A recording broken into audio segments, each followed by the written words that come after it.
अच्छा किया। एक अपना पति खोए बैठी है वो इंसान, उसके बच्चों को हिसाब मिलना चाहिए। लगता है कि आजीवन उन्नाव दुष्कर्म मामले के दोषी और पूर्व विधायक कुलदीप सिंह सेंगर की मुश्किलें एक बार फिर बढ़ गई हैं।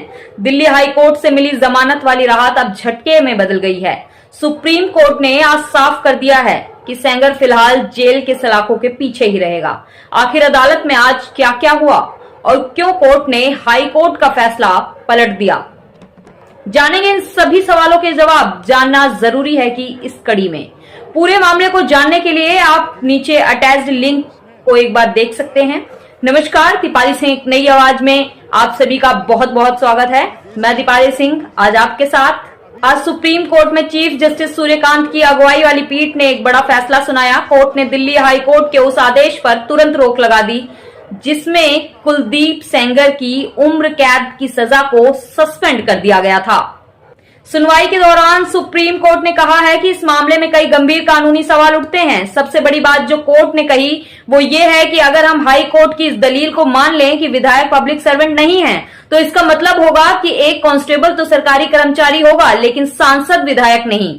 कोर्ट ने सेंगर को नोटिस जारी कर 4 हफ्ते में जवाब भी मांगा है। आपको बता दें कि दिल्ली हाई कोर्ट ने 23 दिसंबर को सेंगर को जमानत दी थी, जिसे सीबीआई ने सुप्रीम कोर्ट में चुनौती दी। सीबीआई की तरफ से सॉलिसिटर जनरल तुषार मेहता ने दलील दी है कि यह एक भयानक मामला है जहां एक रसूखदार व्यक्ति ने नाबालिग के साथ दरिंदगी की। कोर्ट ने यह भी गौर किया कि भले ही हाई कोर्ट ने उसे इस केस में जमानत दे दी थी, लेकिन सेंगर अभी जेल से बाहर नहीं आ सकता था क्योंकि वह पीड़िता के पिता की कस्टोडियल डेथ के मामले में भी 10 साल की सजा काट रहा है। अब सुप्रीम कोर्ट के स्टे के बाद उसकी रिहाई की सारी उम्मीदें फिलहाल खत्म हो गई हैं। इस फैसले के बाद पीड़िता और उसकी मां ने खुशी जाहिर की है। कल ही वे जंतर मंतर पर प्रदर्शन कर रही थी। आज फैसले के बाद पीड़िता ने कहा, मुझे सुप्रीम कोर्ट पर पूरा भरोसा था। मैं चाहती हूं कि उसे फांसी की सजा मिले ताकि हमें न्याय मिल सके।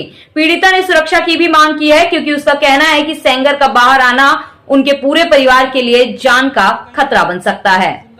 अब इस मामले की अगली सुनवाई जनवरी के आखिरी हफ्ते में होगी। क्या आपको लगता है कि इस मामले में हाई कोर्ट का जमानत देना सही था? यह सुप्रीम कोर्ट का आज का फैसला न्याय की जीत है?